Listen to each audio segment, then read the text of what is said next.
INEC resumes collation of presidential election amidst protest. International observers commend security agencies over 2023 elections. Toxic gas scandal trail Iranian school.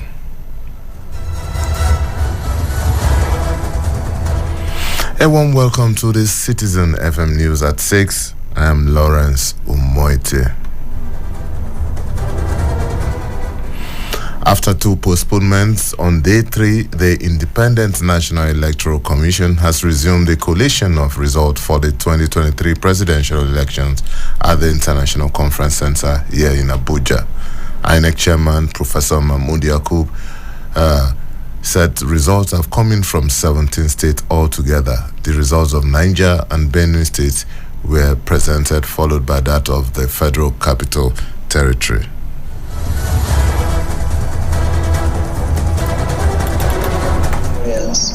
That will do whatever we can within the confines of the law to review issues arising from the conduct of elections, particularly by invoking our powers under Section 65 of the Electoral Act to review where review is absolutely necessary. So I want to thank you very much. We have so many steps, so we now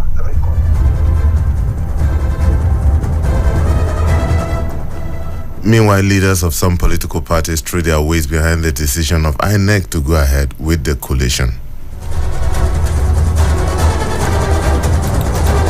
Because it is one of the building blocks, and this country is a promise of greatness.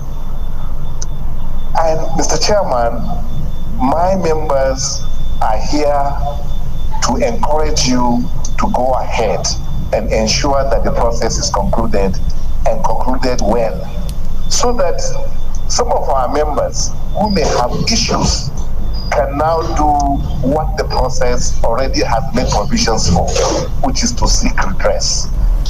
So we want to say that because of this country and because this movement matters in this country, of course, without prejudice for whatever position some of our members must have taken, we want to be on the side of the history that this process is concluded and Nigeria becomes greater. Lift. Because right now, there are many gains from this election. Nobody would have believed on 24th of February that Lagos will fall to a third force. Nobody would have believed that 3 governors lost senatorial seats, 1/3 of the states they governed for 8 years, they could not win. Nobody would have believed that a senator like Senator Kunife, who had done everything for her community, including building houses for widows, lost. Who would have believed that an Okada rider is now moving into the House of Representatives? This is the same election.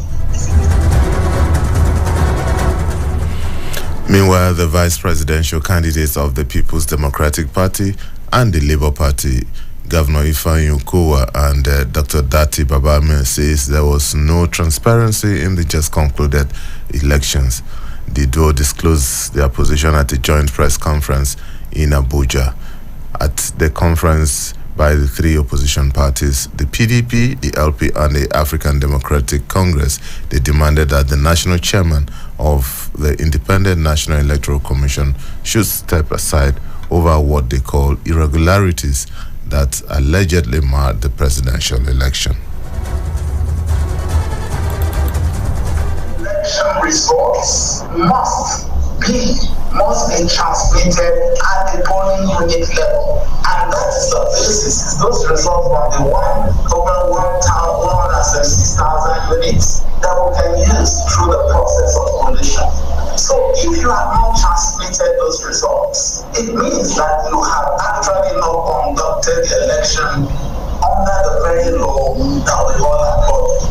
The made us proud by holding INEC chairman to a promise that the results will be reviewed, but sadly, after declaration of results. They also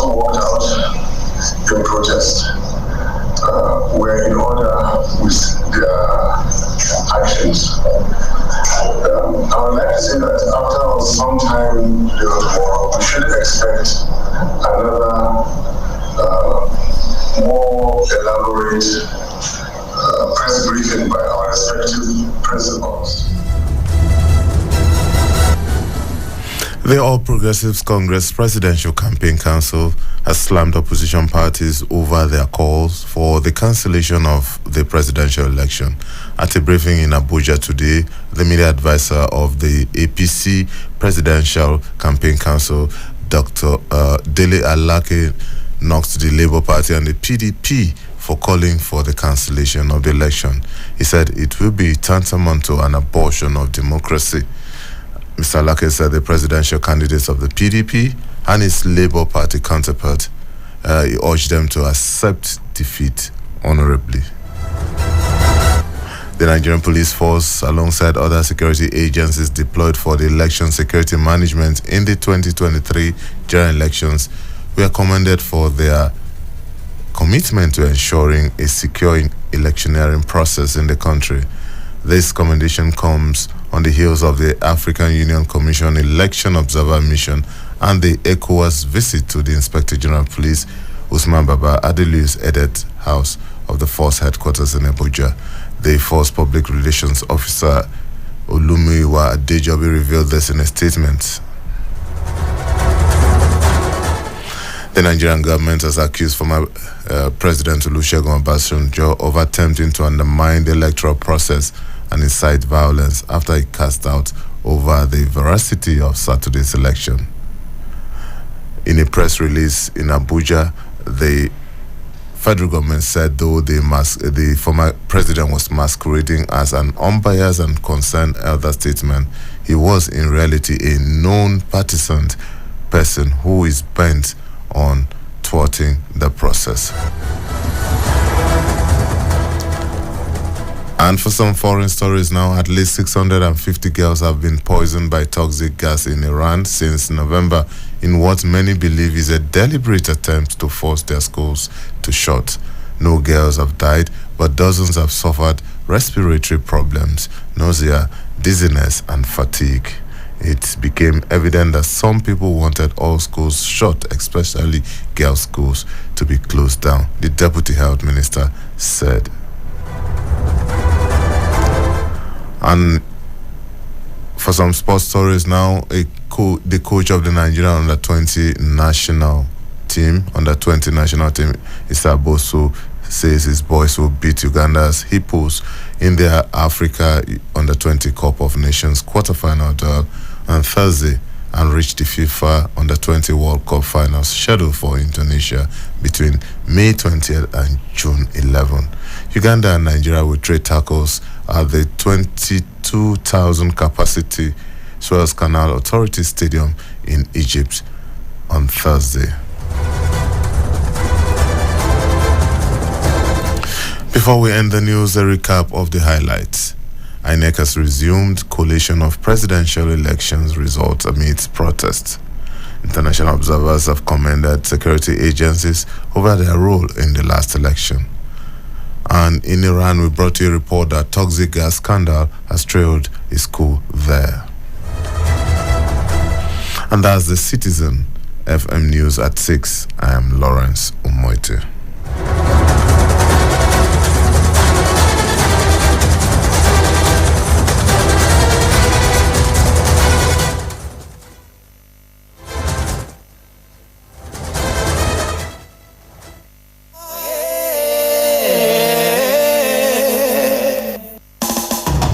Investigations, special reports, analysis, and breaking news. Premium Times, a leading multimedia news platform, brings to you every minute stories that helps you make informed decisions and hold public officials, individuals, and organizations accountable. We have cartoons, videos,